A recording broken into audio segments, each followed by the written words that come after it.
welcome to Research Bites, your daily dose of science news.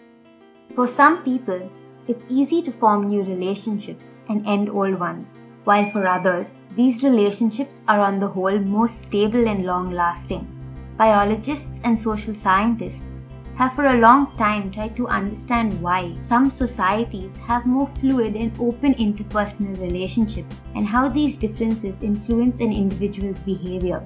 In a study published in the Proceedings of the National Academy of Science, a multinational team of scientists studied social behavior in 39 different countries.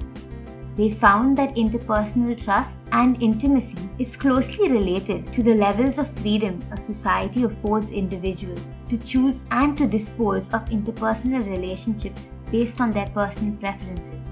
This is called the relational mobility of the society. Some of the causes for low relational mobilities are environmental threats like disease and warfare, or sedentary farming practices that may limit a person's freedom to make or break relationships with others. The survey tries to capture two factors that contribute to relational mobility.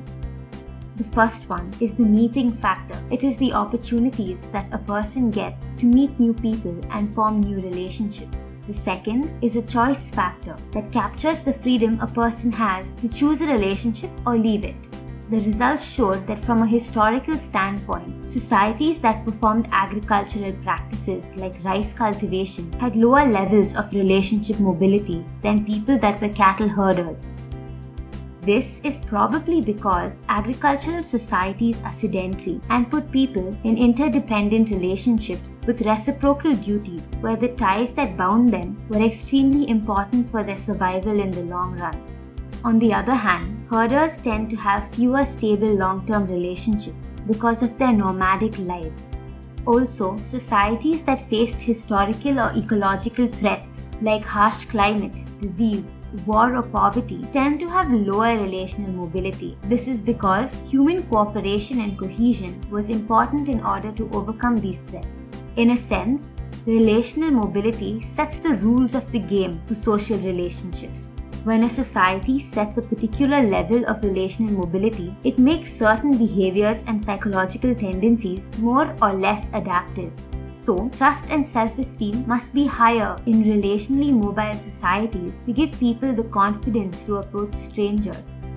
Another interesting consequence of high relational mobility is that birds of a feather flock together. Friends and romantic partners tend to be more similar to each other as people tend to form interpersonal relationships with like-minded people and leave relationships if their interests diverge.